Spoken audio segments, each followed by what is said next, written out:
a thrill. It's a thrill for me to have you back here.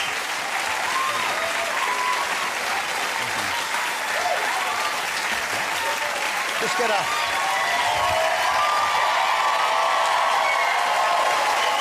two-shot here. Get a two-shot here. Look at that. Is that not the very definition of eye candy, ladies? Howie, it's great to have you back. My pleasure. You're back here in Europe for holiday or for filming? Both. I was with the family in France and Italy and Spain for about 3 weeks, and Prague we went to, and then I went home for a week, and then I came back to pay for the trip. Oh, yeah. Promoting Pt1. So you're back here for the movie now, which we're going to get to, because I've seen it and I loved it. But what do you make of Europe? How do you like that as a vacation destination for you and the family? Because the kids are pretty grown up now, aren't they? Yeah, they're all just about out of the house. The youngest ones are on their way to college this fall, and we've been going for 19, 20 years now. We take them every summer. We try to go to a city and teach them a little something. So you learn a bit about the city? You learn about a city. They've been to London, they've been to Paris, they've been to Prague, Stockholm, all around. So, the kids are growing up. Are they leaving home? Are they still with you and the missus? The oldest boy's a professional football player, American football player. Wow! Yeah. How old is he? He'll be 25 on So Tuesday. a big guy, strapping fella? Big man, yeah. I got to leave him alone. Yeah, but he's got to sleep sometime. Yeah. You know, so you get it back in. Yeah, that's it. I give him too many sleep. But, bit of dad's discipline. Yeah, and then his younger brother is a basketball player. In fact, they won the California State Championship. And so I'm imagining you're a pretty sporty family anyway. You must be a I played basketball and football in college. Okay, yeah. So they've got it from you. Would you like to have gone professional? I'm living it through my son. Yeah, of course. I would have loved to have gone professional. I guess I wasn't good enough, evidently. No.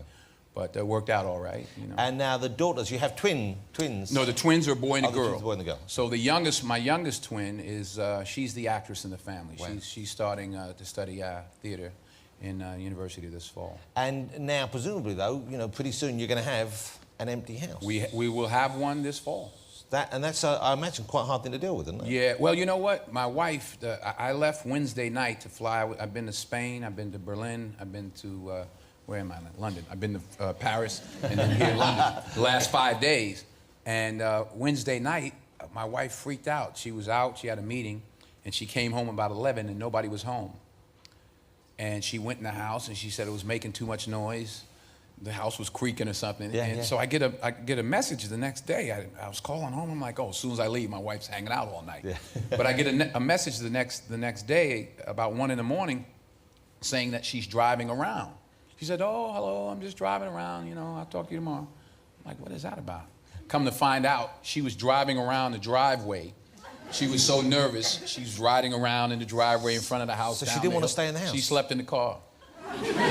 So you're away from home, your wife has a breakdown? She had a breakdown. But man, I can understand that, because my kids are getting older, I'm dreading, and I know my wife is really dreading when they head off. Well, they're literally joined at the hip or at the stomach. I mean, you know, she bore them, she raised them. It's been her life for 25 years. Would you, you know, I know it's late in life, but you can keep having babies these days, no matter till you're about 70 or 80. Would you consider any more? That's a question for her. Okay. Well, have you asked her?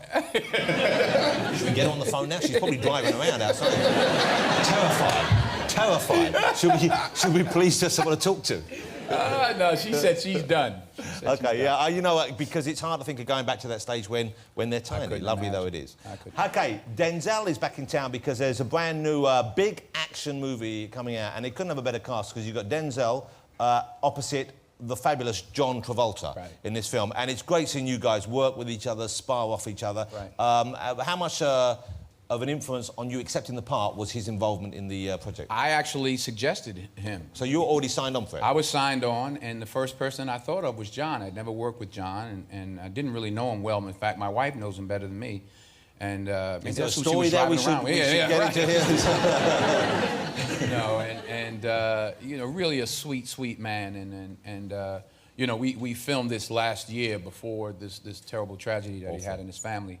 But we just had a lot of fun, and he loves to sing songs, and you know, because in the story we talk to each other over a microphone, and he over a walkie-talkie. So the first 3 weeks I was on camera, and he was in his dressing room doing just the voice. Oh, she did it that way. Yeah, well, let's just start, separately. because people might know this is a remake of a film, and it's substantially different to the Right, original, which I think is a good thing, because I love the original, and so I thought, well, is it right they remake it? But they've made it so different that it feels like an entirely different film. But the core is pretty much the same. We should explain who you play in it and who John plays in it and what's going on. I play a guy who's overweight. I put on 40 pounds for the film and took it off, I think. Yeah, no, but you look great. But you look pretty good. You can carry the weight, so you kind of got away with it. It's called bigger clothes. Yeah, but and so how did that feel, carrying that extra bulk around? Like an extra 40 pounds. Yeah. But getting there was such fun. Yeah, I bet. Oh, man. Milkshakes, hamburgers, you know. Middle of the night, a little Haagen-Dazs, whole pint. Oh, anything I wanted, just eat. And what would you wear around the house to be comfortable? Not that I'm quite that big, but I feel sweat gathers under here and sometimes in the folds at the back of my knees. And I found an all-in-one sheet with a hole cut in the top. Is cooling. Did you go for the muumuu? I should have. I should have. A poncho, perhaps? A poncho, yeah, a tent. And how did your wife react to you bulking up like this? What did she say about it? She was okay with it. She didn't mind cuddly and Denzel? I think every wife wants their husband to be plump and, you know, fatten him up. You know, I noticed she doesn't eat. She cooks all this food for me, but she doesn't eat it. Do you think they make you fat so that you won't roam? Take you off the market, yeah. That's what it is. Yeah, I think so. I think there's some, I don't know. What do you think, gents? Says something to that? Yeah. Ladies? See? They're all blinded by us. We're too glamorous. No, but that's you know, my wife is, she's a traditional, you know, she's a great wife. You know, they say behind every great man is a great woman. Well, my wife's in front of me. I'm following her. She's a great cook, and I remember one time she wanted to hire a chef. I'm like, for who? You ain't cooking for me. Because she's a great cook, and you know, well, that's a lovely thing for her to hear, I bet. I bet she loves it. Well, you say, no, we don't need a chef, you're the best cook. No, I'm not eating anybody else's food. That's fantastic. I'm eating my wife's food.